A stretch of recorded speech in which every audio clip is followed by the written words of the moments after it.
الحمد لله رب العالمين والصلاة والسلام على سيد المرسلين أما بعد فأعوذ بالله من الشيطان الرجيم بسم الله الرحمن الرحيم الصلاة والسلام عليك يا رسول الله وعلى آلك وأصحابك يا حبيب الله الصلاة والسلام عليك يا نبي الله وعلى آلك وأصحابك يا نور الله۔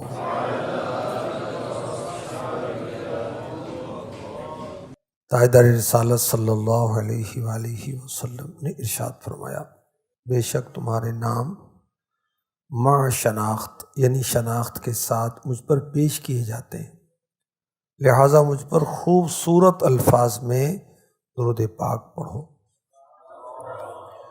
صلو علی الحبیب صلی اللہ تعالی علی محمد۔ ہمارا مدنی مقصد کیا ہے؟ مجھے اپنی اور ساری دنیا کے لوگوں کی اصلاح کی کوشش کرنی ہے انشاءاللہ عز و جل۔ دعوت اسلامی کے دینی ماحول میں 12 دینی کام کیے جاتے ہیں اپنی اور لوگوں کی اصلاح کی خاطر۔ ان میں 4 روزانہ کے ہیں، 5 ہفتہ وار ہیں، 3 ماہانہ۔ روزانہ کے 4 دینی کام: فجر کے لیے جگانا، تفسیر سننے سنانے کا حلقہ، درس اور مدرسۃ المدینہ بالغان۔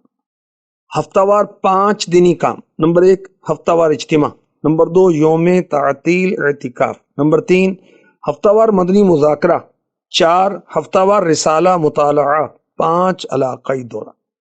3 کام ماہانہ ہیں: نمبر 1 نیک اعمال، نمبر 2 مدنی قافلہ اور نمبر 3 مدنی کورسز۔ ہفتہ وار اجتماع۔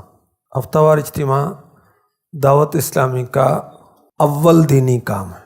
سب سے پہلے یہی شروع ہوا تھا، اور شروع ہوا گلزار حبیب سولجر بازار کراچی سے۔ حضرت خطیب اعظم پاکستان واعظ شیریں بیان محمد شفیع اکاڑوی صاحب رحمۃ اللہ علیہ کی مسجد، اور انہوں نے خود امیر اہل سنت کو یہ کہا تھا کہ آپ ہماری مسجد میں آ کر اجتماع کریں۔ قرآن کریم میں ارشاد ہوتا ہے وَكُونُوا مَعَ الصَّادِقِينَ، اور سچوں کے ساتھ ہو جاؤ۔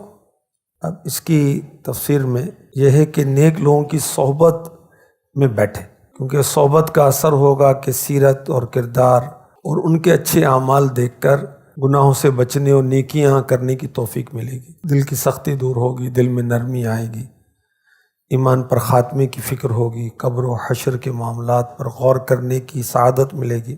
تو ہر مسلمان کو چاہیے کہ نیک لوگوں سے تعلق بنائے، نیک لوگوں کی صحبت اختیار کرے، اور کسی کی صحبت اختیار کرنے سے پہلے یہ غور کرے وہ کس کی صحبت اختیار کرتا ہے۔ میرے آقا صلی اللہ علیہ وآلہ وسلم نے ارشاد فرمایا، آدمی اپنے دوست کے دین پر ہوتا ہے تو اسے چاہیے کہ اسے دیکھنا چاہیے کہ وہ کس سے دوستی کر رہا ہے۔ فاروق اعظم رضی اللہ تعالیٰ عنہ فرماتے ہیں سچے دوست تلاش کرو، سچے دوستوں کی پناہ میں زندگی گزارو، کیونکہ سچے دوست خوشی کی حالت میں زینت ہیں اور آزمائش کے وقت سامان ہیں۔ گناہ گار کی صحبت اختیار نہ کرو ورنہ اسے گناہ ہی سیکھو گے۔ تو ہم دعوت اسلامی کے ہفتہ وار اجتماع میں شرکت کر کے سچوں کی صحبت اختیار کرتے ہیں، جو عقیدے کے سچے ہیں، عمل کے سچے ہیں۔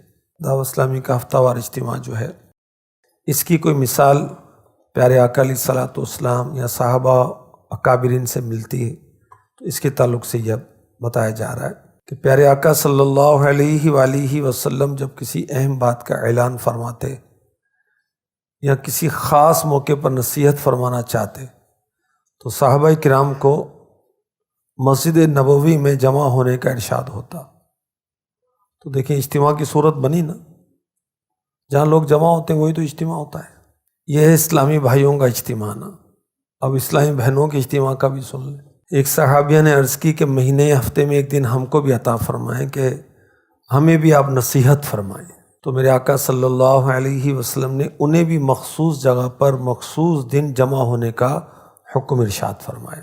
تو دونوں یہ اجتماع کی صورتیں ہیں نا۔ حضرت عبداللہ ابن مسعود رضی اللہ تعالی عنہ جو کہ اس امت کے بہت بڑے عالم ہیں، خلفائے اربعہ حضرت سیدنا ابو بکر صدیق رضی اللہ تعالی عنہ اول خلیفہ ہیں۔ خلیفہ کس کے ہیں؟ اللہ کے رسول کے۔ خلیفہ کا مطلب جان نشین، اور اس کے بعد دوسرے خلیفہ ہوئے فاروق اعظم رضی اللہ تعالی عنہ، تیسرے خلیفہ ہوئے حضرت عثمان غنی رضی اللہ تعالی عنہ، چوتھے خلیفہ ہوئے حضرت علی رضی اللہ عنہ۔ جس طرح ان کی ترتیب ہے اسی طرح ان کی علم میں بھی ترتیب ہے، اور ان چار کے بعد امت میں سب سے بڑے جو عالم ہیں وہ حضرت عبداللہ ابن مسعود ہیں رضی اللہ تعالی عنہ۔ اتنے بڑے عالم ہیں، یہ مجتہد عالم، مفتی عالم۔ آپ نے ہفتہ وار اجتماع کی ترکیب رکھی ہوئی تھی۔ ہفتہ وار اجتماع ہماری اصطلاح میں، یعنی صحابہ کرام جمع ہوتے تھے جمعرات کو، اور آپ ان میں وعظ فرماتے تھے، بیان کرتے تھے۔ حضرت ابو درداء رضی اللہ تعالی عنہ یہ بھی صحابی رسول ہیں، دمشق لوگوں کو ایک جگہ جمع کر کے آپ بھی بیان فرمایا کرتے تھے، اور آپ کا بیان تو اس قدر رقت انگیز ہوتا تھا کہ مجمع پر رقت طاری ہوتی تھی، سب رو رہے ہوتے تھے، اور مسجد کے باہر سے بھی اس کی آوازیں سنائی دیتی تھی۔ آپ خود بھی بہت رقت انگیز بیان فرمایا کرتے تھے۔ دعوت اسلامی کی اجتماعات میں بھی بعض اوقات اس طرح کی کیفیات مرتب ہو جاتی ہیں۔ ایک بزرگ حضرت سیدنا ابو حیان رحمۃ اللہ علیہ فرماتے ہیں کہ ایک بار حضرت سیدنا ذوالنون مصری رحمۃ اللہ علیہ کے اجتماع پاک میں حاضر ہوا۔ شرکا اجتماع کو شمار کیا تو وہ 70,000 کے لگ بھگ تھے۔ تو ہمارے اکابرین اجتماع کیا کرتے تھے۔ حضرت سیدنا عبد الغنی جماعیلی حنبلی رحمۃ اللہ علیہ، آپ بھی دمشق کی جامع مسجد میں شب جمعہ اور یوم جمعہ درس حدیث دیا کرتے تھے۔ غوث پاک کا اجتماع بھی سنا ہوگا نا، اپنے اجتماع غوثیہ۔ اول چند افراد ہوتے تھے، 2-4، اور اس کے بعد 70,000 کا مجمع ہوتا تھا۔ اور میرے آقا غوث اعظم شیخ عبد القادر جیلانی رحمۃ اللہ علیہ بطور کرامت بغیر اسپیکر کے، بغیر کسی مائک کے، ساؤنڈ سسٹم کے، سب تک اپنی آواز پہنچا دیا کرتے تھے۔ تو یہ اسلاف اور بزرگوں کا وہ عرض کیا۔ حضرت داؤد علیہ السلام کے اجتماع کا آپ نے سنا؟ آپ بھی اجتماع کیا کرتے تھے، اور اجتماع کیسا ہوتا تھا کہ اس کے اندر آپ زبور شریف کی تلاوت فرمایا کرتے تھے۔ حضرت داؤد علیہ السلام کا جو اجتماع تھا اس میں اس قدر رقت ہوتی تھی کہ بسا اوقات 70,000 جنازے اٹھتے تھے۔ افراد کتنے ہوں گے؟ آواز کیسے پہنچتی ہوگی؟ اللہ کے کرم سے پہنچتی ہوگی۔ غوث پاک کی کرامت سے ہو سکتا ہے تو داؤد علیہ السلام تو اللہ کے نبی۔ ہفتہ وار اجتماع یہ بھی نیکی کی دعوت کا ایک ذریعہ ہے، اور نیکی کی دعوت کی ترغیب قرآن و حدیث میں موجود۔ ہفتہ وار اجتماع کی اہمیت بہت زیادہ ہے۔ جب ہفتہ وار اجتماع ہوتا ہے تو نئے پرانے اسلامی بھائی جمع ہوتے ہیں، تو آپس میں رابطہ بڑھتا ہے۔ تو ہفتہ وار اجتماع میں عوام کے ساتھ ساتھ ذمہ داران بھی ایک دوسرے کو مل لیتے ہیں، اپنے کاموں میں مشاورت کر لیتے ہیں، اور الحمدللہ اس سے بھی تنظیمی مضبوطی اور ترقی ملتی ہے۔ اچھا، نئے نئے اسلامی بھائی جو آتے ہیں تو ہفتہ وار اجتماع کی برکت سے بہت عاشقان رسول دعوت اسلامی والے بنے۔ آپ میں سے کون کون؟ دیکھیں یہاں بھی کتنے سارے نکل آئے الحمدللہ۔ یہ ہے دعوت اسلامی کے ہفتہ وار اجتماع۔ دعوت اسلامی سے میری پہلی وابستگی جو ہے، جو متعارف میں ہوا تھا، وہ بھی ایک اجتماع تھا، ہفتہ وار نہیں تھا۔ اس وقت اجتماع ہوتا ہی نہیں تھا نواب شاہ میں، کسی مبلغ کا بیان تھا تو اس کی دعوت دی گئی تو اس میں حاضر ہوا تھا۔ تو یہ پہلی وابستگی یوں ہوئی تھی۔ اس کے بعد دیگر پھر امیر اہل سنت کی کرم نوازیاں ہوئیں۔ ہفتہ وار اجتماع کی تنظیمی اہمیت کا اندازہ اس سے لگائیں کہ جتنی تعداد بڑھتی ہے اسلامی بھائیوں کا حوصلہ بڑھتا ہے، اور پھر قافلے بھی بڑھتے ہیں، نیک اعمال کے عاملین بھی بڑھتے ہیں۔ ویسے تو آپ بالترتیب دیکھیں کہ تلاوت ہوتی ہے، سبحان اللہ، سورہ ملک پڑھنے سننے کی سعادت ملتی ہے۔ تلاوت قرآن اللہ کی محبت پیدا کرتی ہے، پھر نعت شریف رسول پاک کی محبت پیدا ہوتی ہے۔ اس کے بعد جب نصیحت بھرا بیان ہوتا ہے، فکر آخرت والا بیان ہوتا ہے، تو قبر حشر کی فکر ہوتی ہے، مرنے کے بعد کی جو زندگی ہے جو ختم کبھی بھی نہیں ہوگی اس کی فکر ہوتی ہے، نیک اعمال کی رغبت ہوتی ہے۔ وہ کونوا مع الصادقین، اور سچوں کے ساتھ ہو جاؤ، سچوں کا تذکرہ کیا جاتا ہے، صحابہ کا، انبیاء کا، سید الانبیاء صلی اللہ علیہ وسلم کا تذکرہ کیا جاتا ہے۔ قرآن پاک کی آیات، اس کی تفاسیر، قرآنی واقعات، تفسیر میں بیان کردہ واقعات، تو اس سے ہمارے اخلاق پر، ہمارے کردار پر الحمدللہ اچھا اثر مرتب ہوتا ہے۔ پھر اس کے بعد جب درود شریف پڑھے جاتے ہیں اس کی برکات حاصل ہوتی ہیں۔ تو کیسے کیسے درود ہیں ماشاءاللہ۔ ایک درود پاک تو یہ ہے کہ وہ بیٹھنے سے پہلے مغفرت ہو جائے اور کھڑے ہونے سے پہلے مغفرت ہو جائے، اور اللہ کی رحمت بہت بڑی۔ پھر وہ دو دعائیں، پھر تنظیمی اعلانات، تو اس میں اپڈیٹ ہوتے ہیں نا۔ پھر مکتبۃ المدینہ کے اعلانات، تو مکتبۃ المدینہ پر کون سی کتاب نہیں آئی ہے، اس سے آگاہی ہوتی ہے، اور پھر اس کتاب کے ذریعے سے مزید اور فیضان مصطفیٰ شروع ہو جاتا ہے۔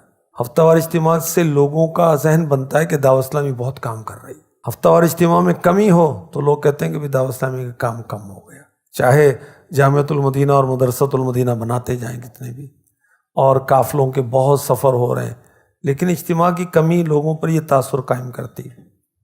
ہفتہ وار اجتماع کے فوائد: اچھی اچھی نیتوں کے ساتھ اجتماع میں شرکت کریں گے تو اچھی اچھی نیتیں کرنے کا موقع بھی تو ملا نا بھائی۔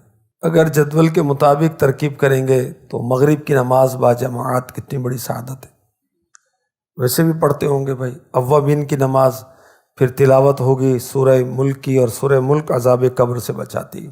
ذکر کے ذریعے سے دلوں کے زنگ دور ہوتے ہیں۔ پھر دعا، اللہ اکبر، قبولیت دعا میں کسی ایک پر بھی رقت طاری ہوئی تو ہم جیسے جن کے دل سخت ہو گئے اس کا کام بھی ہو جائے گا۔ انفرادی کوشش کرنے کا موقع ملتا ہے۔ ہفتہ وار اجتماع میں رات گزارنے سے نفل اعتکاف کی برکتیں حاصل ہوتی ہیں الحمدللہ۔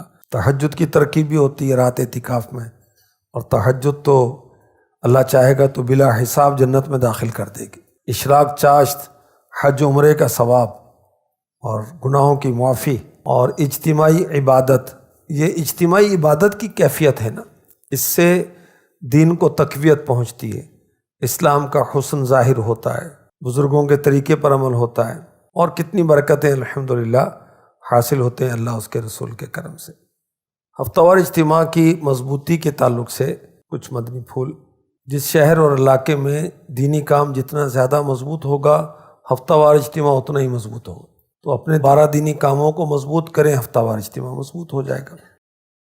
ہفتہ وار اجتماع والے دن اگر علاقائی دورہ برائے ہفتہ وار اجتماع کیا جائے، مثال کے طور پر یہ فیضان مدینہ ہے، ہر جمعرات کو عشاء کے بعد اجتماع ہوتا ہے، تو مغرب اور عشاء کے مابین، اس کے درمیان، اس محلے کے اندر، اس کے ارد گرد، اس کے سراؤنڈنگ میں ½ کلومیٹر تک اگر گھر گھر جا کر دعوت دی جائے تو ہو سکتا ہے کہ دور سے لوگ اتنے نہ آئیں جتنے قریب سے آ جائیں۔ قریب والوں کو 5 منٹ میں آنا ہے، انہوں نے 50 منٹ میں آنا ہے، فرق تو ہے نا۔ وہ خرچہ کر کے آئیں گے، یہ تو مفت میں آئیں گے، ان کو آنے جانے کا ٹائم کو 1.5 پونے 2 گھنٹے لگیں گے، ان کو 10 منٹ میں آنا جانا ہو جائے گا۔ تو یہ لوگ زیادہ آتے ہیں، لانے کا خرچہ بھی نہیں، مفت میں آ جائیں گے۔ تو اس کی ترکیب کی جائے، اپنے انتظامات بہتر کیے جائیں، تو اس سے بھی آنے والوں کی الحمدللہ تعداد بڑھ جاتی ہے۔ جب ان کو اپنی گاڑی پارک کرنے میں کوئی دشواری نہیں ہے، پھر لائٹ، ساؤنڈ، جنریٹر، صفائی ستھرائی، استقبالیہ، خیر، یہ چیزیں جب ہوں گی تو آنے والوں کا اطمینان ہوگا، پھر وہ آئیں گے بھی، لائیں گے بھی۔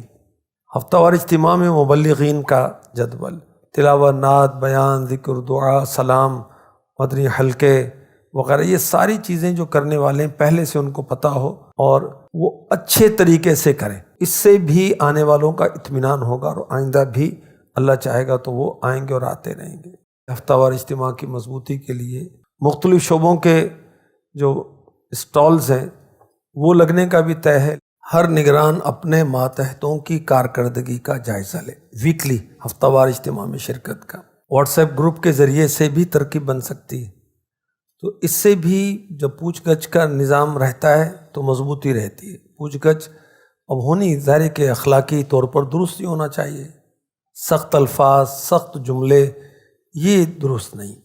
اب پوچھتے رہیں تو اس سے وہ چیز جو نا وہ زندہ رہتی ہے، وہ کام زندہ رہتا ہے، ورنہ بول بلیاں ہو جاتا ہے۔ امیر اہل سنت دامت برکاتہ علیہ ہماری تربیت فرماتے رہتے ہیں، پوچھ گچھ کام کی جان ہے۔ تو جو کام بھی آپ نے ماتحتوں سے لینا ہے، انڈر شوڈے شریعت اور تنظیم کے مطابق ہی لینا ہے، اس کا پوچھتے رہیں، مگر اچھے انداز، اچھے لب و لہجے میں، دھیمے لہجے کے اندر، وہ متکبرانہ انداز نہ ہو، یعنی اپنی باڈی لینگویج سے یا اپنے الفاظ سے یہ نہ کہہ رہا ہو کہ تیرا نگران ہوں، یہ نہیں، بلکہ اپنے نرم لہجے اور دھیمے لہجے میں کہہ رہا ہو کہ میں تیرا مصلح ہوں، تیری اصلاح چاہتا ہوں، تیری بہتری چاہتا ہوں۔ تو جب یہ احساس دوسرے کو ہوگا کہ میری بہتری کے لیے کہہ رہا ہے، اچھا لہجہ بھی کہہ رہا ہے کہ یہ تو بہتری چاہتا ہے، پھر وہ قبول کر لے گا، ورنہ ضد بھی چڑھے گی، وہ دل میں کہے گا تجھے جانتا ہوں کتنا تیری شرکت ہوتی ہے، تو جو مجھ سے کارکردگی لے رہا ہے نا، تیرے نگران نے پوچھا نا جب ہی تو کارکردگی لے رہا ہے، ورنہ تیرا بھی پتہ ہے مجھے۔ تو پھر وہ دلی کیفیت تو چینج ہو گئی نا، دل تو صاف رہا نہیں، آپس میں چلیں گے کیسے؟ خائی نہ خائی چل رہے ہیں، خام خواہ چل رہے ہیں، اور استغفر اللہ یہ چیز بڑھتے بڑھتے بغض کی صورت بھی اختیار کر لیتی ہے، دل میں دشمنی آ جاتی ہے، دل ہی دل میں بد دعا کر رہے ہوتے ہیں، اور دل میں کیا زبان سے بھی تنہائی میں بیٹھ کے کرتا ہو تو کچھ پتہ نہیں ہے، تو بد دعائیں کیوں لیں؟ دعائیں لینا ایک دوسرے کی۔ پوچھ گچھ ہونی چاہیے اور ضرور ہونی چاہیے، مگر اچھے انداز سے ہونی چاہیے، تو اس سے بھی انشاءاللہ ہمارا ہفتہ وار اجتماع مضبوط ہوگا۔ امیر اہل سنت دامت برکاتہ علیہ کے ارشادات ہفتہ وار اجتماع کے تعلق سے، آپ فرماتے ہیں جو اسلام بھائی ہفتہ وار اجتماع کے لیے رات گزارتے، صبح اشراق و چاشت کے نوافل کی ادائیگی کے بعد صلاۃ السلام پڑھ کر واپس ہوتے ہیں، وہ دعوت اسلامی کا عطر ہیں۔ عطار فرما رہے ہیں کہ وہ دعوت اسلامی کا عطر ہیں۔ آپ اس کو سمجھیں، میں بھی سمجھوں، جو دیسی عطر ہوتا ہے، بقیہ تو کیمیکل وہ کر کے جیسے تیسے وہ تو ہو جاتا ہے، جو خاص دیسی عطر ہوتے ہیں نا، تو بہت ساری مثلاً اتنی جڑی بوٹیاں جمع کی، تو اس کا عرق نکالتے یہ ایک شیشی نکلی، یہ عطر ہے، اتنے سارے سے اتنا نکلا، پھر خوشبو بھی ایسی ہوتی ہے کہ جہاں سے گزرتے ہیں تو گلیاں مہک جاتی ہیں، لوگ واہ کیسی خوشبو لگائی ہے، خود اس کو بھی راحت و سکون ملتا ہے۔ تو اتنے اجتماع میں آئے، باقی اتنے بچے، یہ عطر ہے، اور انشاءاللہ یہ ایسے ہوں گے کہ یہ مہک جائیں گے اور مہکائیں گے، یہ دعوت اسلامی اپنائیں گے، پھیلائیں گے، یہ عطر ہے نا۔ امیر اہل سنت ہفتہ وار اجتماع میں شرکت کی تاکید فرماتے ہیں، اور اللہ کرے ہمیں بھی اس کی توفیق ملے، تو ہم ایک عزم کر لیں کہ جب تک زندہ رہوں گا دعوت اسلامی کے ہفتہ وار اجتماع میں آتا رہوں گا، لاتا رہوں گا، اول تا آخر شرکت کرتا رہوں گا۔ یہ ہم نے کیا کیا؟ اچھی نیت کی، اور اچھی نیت پر ثواب ملتا ہے۔ اچھا عمل نہیں کر سکے پھر بھی ثواب ملے گا، کہ نیت تو تھی نا ہماری، یہ بھی تو اچھا اس نے کام کیا نا۔ ہفتہ وار اجتماع کی بنیادی طور پر 3 نشستیں ہیں۔ پہلی نشست کا دورانیہ 2 گھنٹے ہے، جس میں تلاوت، نعت شریف، سنت و بھرا بیان، سنت آداب، مع 6 درود شریف اور 2 دعائیں، اعلانہ، ذکر اللہ، اجتماعی دعا، صلاۃ والسلام، یہ پہلی نشست ہوئی۔ سیکنڈ جو ہے، اب اس میں مدنی حلقے آ گئے، 5 منٹ کا ایک مختصر بیان ہوتا ہے، گناہوں کے عذابات یا نیکیوں کے ثوابات، پھر ایک دعا یاد کرائی جاتی ہے، پھر نیک اعمال کے رسالے سے جائزہ ہوتا ہے، پھر ملاقات ہو، انفرادی کوشش، پھر کھانے کا جدول ہے، پھر نماز توبہ، اور پھر رات آرام فرماتے ہیں۔ اب جس نے تہجد کے لیے اٹھنا ہے ان کی جگہ الگ مخصوص کی جاتی ہے، کہ جو تہجد میں چاہتے ہیں کہ ہم اٹھیں تو وہ ایک فلاں جگہ پر آ جائیں۔ اور تیسری نشست جو ہے یہ تہجد سے اشراق چاشت کے بعد صلاۃ الشام تک ہے۔ اب جو تہجد پڑھنا چاہتے ہیں ان کو ایک مخصوص جگہ پر سلایا جاتا ہے تاکہ انہی کو اٹھایا جائے، سب کو نہ اٹھائے، جو نہیں اٹھنا چاہتا تو اس کو فجر میں اٹھایا جائے گا۔ نماز تہجد کے بعد مختصر دعا اور مناجات کا سلسلہ ہوتا ہے، اور دعا اور مناجات یہاں تک کہ پھر فجر کی اذان ہوتی ہے اس کا جواب ہے، پھر مسلمانوں کو نماز کے لیے اٹھایا جاتا ہے، عاشقان رسول کو مسجد کے اندر بھی اور مسجد کے قریب قریب بھی فجر میں جگانے کا سلسلہ ہے۔ پھر فجر با جماعت خوش نصیب پہلی صف میں پڑھیں گے، تکبیر اولیٰ کے ساتھ پڑھیں گے۔ اس کے بعد پھر تفسیر سننے سنانے کا حلقہ، اس کا سلسلہ شروع ہوگا یہاں تک کہ اشراق چاشت اور صلاۃ السلام۔ اب ہفتہ وار اجتماع کا جدول یہ مکمل ہوا۔ اراکین شورا اور ریجن نگران، زون نگران، نگران کابینہ مختلف شہروں میں بیانات کریں تو اس سے دینی کاموں کی دھوم پڑے گی۔ ذمہ داران بر وقت اگر شرکت کریں اجتماع میں، مثال کے طور پر اجتماعی طور پر لوگوں کو اجتماع میں لے کر جائیں، تو اس میں کافی پھر لوگ آ جاتے ہیں اور راستے بھر تربیت بھی ہوتی رہتی ہے۔ ایک تو عام لوگ ہیں اور ایک ذمہ داران ہیں، تو ذمہ داران کے لیے درخواست یہ ہے کہ وہ ہفتہ وار اجتماع میں پہلے پہنچیں تاکہ انضامات وغیرہ میں حصہ لیں نا، یا اس کا جائزہ لیں۔ ہفتہ وار اجتماع میں بسیں ویگنیں وغیرہ چلتی ہیں اور بالکل چلنی چاہیے، اس سے ہفتہ وار اجتماع کی رونق میں، تعداد میں کافی اضافہ ہو جاتا ہے۔ تو ایک تدبیر اس کے اندر لکھی ہوئی ہے کہ مثال کے طور پر 2 4 5 منٹ کا سفر جو ہے پیدل طے کریں، پہلے گاڑی سے اتر جائیں۔ اس کا فائدہ کیا ہوگا؟ ایک تو پیدل چلنے کا فائدہ ملے گا، دوسرا ایک خاموش نیکی کی دعوت ہے، اور دعوت اسلامی کی ایک تشہیر ہے کہ لوگ کہاں جا رہے ہیں، ذہن میں سوال اٹھے گا دیکھ کر، تو کوئی بتا دے گا یا خود ہی پوچھ لے گا کہ بھئی آپ کہاں جا رہے ہیں، یہ دعوت اسلامی کا اجتماع ہو رہا ہے وہاں جا رہے ہیں۔ اس میں کیا ہوتا ہے؟ اس میں یہ ہوتا ہے، تو یہ فائدہ بھی ہو جائے گا۔ حالات بدلتے رہتے ہیں، نظام قدرت ہے، سردی، گرمی، آندھی، طوفان، بارش، اولے، اور ملکی حالات بھی تبدیل ہوتے رہتے ہیں۔ ہفتہ وار اجتماع ہمارا نہیں چھوٹنا چاہیے۔ امیر اہل سنت کے تعلق سے مجھے معلوم ہے کہ آپ شدید بخار میں بھی ہفتہ وار اجتماع کا ناغہ نہیں فرماتے تھے، بخار کی حالت میں بھی اجتماع میں آ جاتے۔ ایک بار آپ کو فریکچر ہو گیا تھا، اس کیفیت میں بھی آپ ہفتہ وار اجتماع میں آیا کرتے تھے۔ مرن تو پہلا مر گئے باہو، تا مقصد حت آیا ہو، سلطان العارفین رحمۃ اللہ علیہ تربیت فرما رہے۔ اپنے آپ کو مارنا پڑتا ہے نا، اپنی خواہشوں کو۔ تو امیر اہل سنت نے اس طرح کی بہت تدابیر کی ہیں، بہت قربانیاں دی ہیں۔ یہ ایسے ہی نہیں ہے لاکھوں کروڑوں دعوت اسلامی سے وابستہ ہو گئے، اتنے شعبے بن گئے اور اتنے یہ جو کام ہو رہے ہیں یہ قربانیوں کے بعد ہو رہے ہیں۔ تو یہ اللہ اور اس کے رسول کی یاد کرنے کا ذریعہ ہے۔ تو کیسی مصروفیت ہو، اللہ کرے کہ ہمارا اجتماع کبھی بھی نہ چھوٹے۔ ہفتہ وار اجتماع میں مجلس بنائی جاتی ہیں، مختلف شعبے بنائے جاتے ہیں۔ تو ہفتہ وار اجتماع کا پورا جدول دیکھنے کے لیے ایک اس ٹائم بھائی بالخصوص مدنی اور وہ واقعی ایک اچھے عالم ہوں جو چیک کریں، اگر کوئی شرعی کمزوری رہ جائے تو اس کو نوٹ کریں اور اس کی اصلاح بھی کریں۔ الحمدللہ کافی اس میں بہتری آ گئی اللہ کے کرم سے، کیونکہ بیان جو ہے نا لکھا ہوا دیا جاتا ہے، تو اب اس میں اغلاط کے امکانات بہت ہی کم ہو گئے۔ اور ہفتہ وار اجتماع کا جو بیان ہے یہ المدینۃ العلمیہ کے علماء تیار کرتے ہیں، اس کے بعد تنظیمی اسلامی بھائی بھی اس کو چیک کرتے ہیں، پھر یہ جاری کیا جاتا ہے۔ مفتی صاحب بھی اس کو چیک کرتے ہیں، یہ تنظیمی تفتیش بھی ہوتی ہے، شرعی تفتیش بھی ہوتی ہے، تو غلطی کا امکان نہ ہونے کے برابر ہے۔ مگر پھر بھی ظاہر ہے کہ ایک بشری کمزوری جو ہے، انسان ہی ہے نا، کچھ نہ کچھ امکان تو رہے گا، لیکن الحمدللہ ایسی کوئی فوش غلطی، کوئی بڑی غلطیاں ایسی عام طور پر نہیں ہوتی تو پھر ہم رجوع بھی کر لیتے ہیں، انسان ہے، کوئی بات نہیں۔ ہفتہ وار اجتماع میں لنگر رضویہ کی ترکیب بھی کی جاتی ہے بعد اجتماع حلقوں کے بعد۔ یہ اچھی ترکیب ہے، اچھی اس لحاظ سے، ایک تو یہ کہ مسلمانوں کو کھلانا پلانا جو ہے رحمت واجب کر دینے والے کاموں میں سے، ایک روایت میں رحمت کا، ایک میں جنت کا تذکرہ ہے۔ اور پھر دیکھیں کہ جو ڈائریکٹ اپنے آفس سے آ گیا، اپنے شاپ سے، اپنی مارکیٹ سے ڈائریکٹ اجتماع میں پہنچ گیا، اب وہ بھوک تو لگتی ایک انسانی ضرورت ہے۔ اگر وہ گھر کھانا کھانے جائے گا تو گھر تو اچھوں کو لمبا کر دیتا ہے بھائی، گھر جا کر عام طور پر لیٹ ہی ہوں گے یا چھٹی ہو جائے گی کہ طبیعت ہی ٹھیک نہیں ہے، گھر کے کام اور سستی اور نفس چاہتا ہے گھر پہ رہے، تو ڈائریکٹ وہ اجتماع میں آ رہا ہے تو اس کو کھانا تو پیش کریں گے ہم نا بھائی۔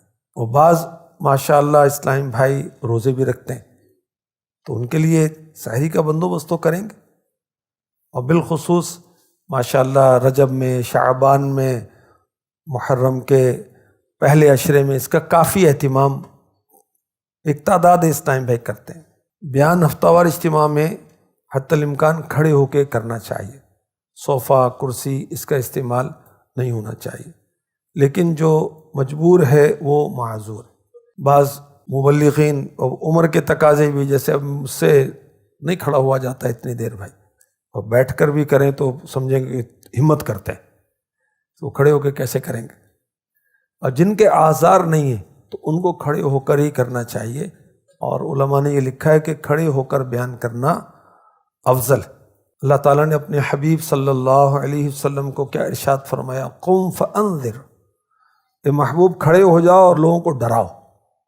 تو دیکھیں کھڑے ہو کر وہ ڈرانے کا یہاں تذکرہ مل رہا ہے، تو اس کے تحت عبد المصطفیٰ اعظمی رحمۃ اللہ علیہ نے لکھا ہے کہ کھڑے ہو کر بیان کرنا افضل ہے۔ کوہ صفا پر میرے آقا علیہ الصلوۃ والسلام نے علی اعلان نیکی کی دعوت دی تھی نا، کھڑے ہو کر ہی دی تھی نا۔ خیر اگر کوئی مجبوراً عمر رسیدہ ہے، یعنی بڑی عمر والا ہے، یا بیمار ہے، مریض ہے، اب وہ اس وجہ سے بیٹھ کے کرتا ہے تو اس کی بھی اجازت ہے، لیکن وہ بہت وہ ٹپ ٹاپ اور یہ سلسلہ نہ ہو کہ لوگ پوچھیں گے آج کون سے پیر صاحب آئے ہیں، یہ نہ ہو، بلکہ سادہ سا ہو کہ ان کو وہ یہی کہہ رہا ہو کہ بھائی یہ مبلغ ہیں دعوت اسلامی کے، اور مبلغ ہونا بڑے شرف کی بات ہے بھائی۔ ہفتہ وار اجتماع کے لیے جو سامان چاہیے ہوتا ہے تو کوشش کی جائے کہ وہ سامان لے لیا جائے۔ وہ رینٹ پر بار بار لیں گے تو خرچے کافی ہوں گے نا بھائی، خود اپنے لیا جائے، باحفاظت اس کو رکھا بھی جائے۔ شہر کے دور دراز کے علاقے یا اطراف دیہاتوں سے گاڑیاں چلانے کا انتظام کریں تو تعداد کافی اجتماع میں بڑھ سکتی ہے، اور اس کے لیے جو معاہدہ کرنا ہے جس سے بس کرائے پر لی جا رہی ہے، اس کی شرعی احتیاطیں چندے کے بارے میں سوال جواب میں امیر اہل سنت نے تحریر کی ہیں، اس میں پڑھ کر سمجھ لینا چاہیے اور اس پر عمل کرنا چاہیے۔ ہفتہ وار اجتماع میں ذمہ داران دعوت اسلامی کو چاہیے، مدنی مشوروں میں بھی، کہ اپنا کھانا اور لحاف ساتھ لے کر آئیں۔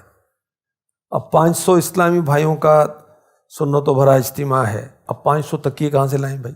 500 رضائیاں اور یہ کمبل اتنے سارے کہاں سے لے کر آئیں؟ تو ہر ایک اپنا اپنا لے آئے تو مسئلہ ہی نہیں بھی، سنبھالے گا بھی خود ہی، پھر یہ بھی آسانی ہو جائے گی، ورنہ 500 کے 490 رہ جائیں گے، اگلی بار 450 ہو جائیں گے، یہ الگ مسائل ہے۔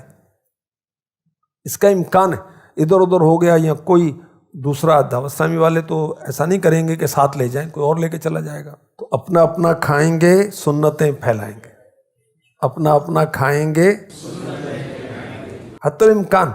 اب وہ بہت دور دراز کا سفر کر کے آئے گا تو اتنے دن کے لیے کھانا کیسے لائے گا، سیو کیسے کرے گا، اس کو ایک آدھ وہ ٹائم ہی چل سکے گا۔ ہفتہ وار اجتماع کا جو بیان ہے مبلغین کو چاہیے اس کی خوب تیاری کر کے بیان کریں، کیونکہ صرف پڑھ کے نہیں سنانا نا، اس کے اندر ان کے اپنے دلی جذبات بھی شامل ہونے چاہیے اخلاص کے ساتھ۔ اچھا مبلغ کہلوانے کے لیے نہیں، بڑے پرجوش مبلغ ہیں یار، یہ سننے کے لیے نہیں، بہت رقت انگیز بیان کیا یار، یہ سننے کے لیے نہیں، اللہ کی رضا کے لیے، اپنا ثواب بڑھانے کے لیے۔ جتنا بیان اچھے انداز سے اتار چڑھاؤ کے ساتھ، اب آیتیں پڑھنی ہے تو پہلے اس کی مشق کر لے، اچھی طرح پڑھ لے، کیونکہ عجم ہی ہم لوگ بھائی، تو قرآن کی بہت مشق کرتے ہیں، پھر جا کے کہیں صحیح پڑھا جاتا ہے۔ اور دیگر احادیث میں عربی الفاظ بھی دیے جاتے ہیں بعض اوقات، بالخصوص آسان الفاظ یا مختصر جو متن کی حدیثیں ہوتی ہیں یا اس کا جز ہوتا ہے اس کو لیا جاتا ہے، تو اس کے بھی تھوڑے وہ زبر زیر پیش، بعض مشکل الفاظ بھی ہوتے ہیں، بعض کوشش کرتے ہیں بعض جگہوں پر انگلش الفاظ کو بھی شامل کیا جاتا ہے کہ عوام کے اندر بہت یہ چیز آ گئی ہے، تو اس کی بھی پہلے پریکٹس کر لی جائے تاکہ وہ بہتر انداز سے اس کو کیا جائے۔ اشعار ہوتے ہیں تو اس کو بھی بہتر انداز سے پڑھ لیا جائے، اس کی ادائیگی وغیرہ کا بھی معاملہ ہو سکتا ہے، یعنی اس میں حسن پیدا ہوگا تو اس کا اثر زیادہ ہوگا، اثر زیادہ ہوگا تو ہمارا ثواب زیادہ ہوگا۔ تو یوں ایک اچھی نیت کر کے اس کی ترکیب کرنی چاہیے۔ ساؤنڈ وغیرہ خام خواہ نہیں چلانا چاہیے، اگر اجتماع کی تعداد کم ہے تو کیوں ساؤنڈ چلائیں۔ بیان یا جو ہفتہ وار اجتماع کا جدول ہے اس کو پورا اپنانا چاہیے، اس کے مطابق کرنا چاہیے۔ جامعات اہل سنت، مدارس اہل سنت کے طلباء و اساتذہ، ان کو بھی اجتماع میں لانا چاہیے، اور اس کے لیے ان کے لیے گاڑی کا انتظام کریں اور کھانے کا انتظام کریں، یہ بنیادی ضرورت ہے نا، ورنہ کیسے آئیں گے؟ ورنہ ان کا جو مدرسے کے اندر رات کو کھانا تھا وہ اس کا کیا کریں گے بیچارے؟ تو یہاں جب ان کو پہلے سے کنفرم کریں اور جہاں انتظامات بھی ہوں، وہاں تو کہہ دیا یہاں انتظام ہی نہیں ہے، تو پھر اب وہ کھانے کا معیار بھی ایسا ہو کہ درمیانے درجے کا، جیسا عام طور پر گھروں میں ہم کھاتے ہیں ایسا کھانا ہو، اس کی ترکیب بھی ہو، ایسا کھانا نہ ہو کہ لوگ باتیں کریں کہ بڑے پیسے آ گئے ہیں بھائی، استغفر اللہ۔ حالانکہ لنگر رضویہ کی تو مد ہی الگ ہے نا، یہ تو ترکیب ہی الگ ہے، چندے سے تھوڑی کھاتے ہیں، یہ تو الگ سے ہی لی جاتی ترکیب اس کی۔ اور ایسا بھی نہ ہو کہ وہ کھایا ہی نہ جائے، بچ جائے، ضائع ہو، درمیانہ اس کا ایک معیار ہو، گھروں میں جیسا ہم کھاتے ہیں عام طور پر۔ ہر ذیلی حلقے سے کم از کم 12 اسلامی بھائی ہفتہ وار اجتماع میں شامل ہونے چاہئیں۔ ہفتہ وار اجتماع میں شرکت کی نیتیں بھی بہت کی جا سکتی ہیں۔ ہفتہ وار اجتماع کے مختلف شعبے اور مجالس انتظامی بنائی جاتی ہیں، اور وہ 3 رکنی بھی ہو سکتی ہے، 5 رکنی، جیسا اجتماع۔ بڑی راتوں کے جو اجتماعات ہیں وہ بھی ہفتہ وار اجتماع کی مجلس کے تحت ہی آتے ہیں، اس کا انتظام بھی انہوں نے ہی کرنا ہوتا ہے۔ اب اس میں یہ دیکھ لیں چند شعبوں کا لکھا ہوا ہے، جدول بنانے والی مجلس ہوگی، ساؤنڈ لائٹ، پنکھے، وضو خانہ، استنجا خانہ، صفائی، دریاں، خیر خواہ، پانی کی سبیل، مکتبۃ المدینہ کا اسٹال، پارکنگ، جوتا اسٹینڈ، مختلف شعبہ جات۔ سبحان اللہ، خوشخبری۔ پاکستان میں جتنے ہفتہ وار اجتماع ہوتے ہیں اس کی لوکیشن آپ دعوت اسلامی کی ویب سائٹ پر ہفتہ وار اجتماع کی جو لوکیشن دی ہوئی وہاں سے سرچ کر سکتے ہیں۔ سرچ کرنے کی کیا ضرورت ہے، وہیں رہتا ہوں میں۔ ہاں، ذہن میں سوال آئے گا تو خالہ کیا نہیں جاتے بھائی، چچا کیا نہیں جاتے دوسرے شہر میں، قافلے میں نہیں جاتے دوسرے تیسرے چوتھے شہر میں، تو وہاں کیسے پتہ چلے گا اجتماع کہاں ہوتا ہے؟ تو آپ کی خالہ رہتی ہے مثال کے طور پر راول پنڈی میں، یا کوئی عزیز رشتہ دار وہاں پہنچے، اب اجتماع کہاں ہوتا ہے؟ تو آپ جہاں سے ہیں وہاں آپ اس اجتماع کی کوئی لوکیشن ڈالیں گے، اللہ چاہے گا آپ کو وہ گائیڈ کرے گی یہ ہماری جو ویب سائٹ ہے کہ آپ کے قریب فلاں ایڈریس پر دعوت اسلامی کا ہفتہ وار اجتماع ہوتا ہے، اتنے فاصلے پر۔ آئیے دعا کرتے ہیں، یا اللہ پاک اپنے پیارے حبیب صلی اللہ علیہ وسلم کے صدقے ہمیں دعوت اسلامی کے ہفتہ وار اجتماع میں اور بڑی راتوں کے اجتماعات میں پابندی وقت کے ساتھ شرکت کرنے اور کروانے کی سعادت عطا فرما۔ آمین بجاہ خاتم النبیین صلی اللہ تعالی علیہ وسلم۔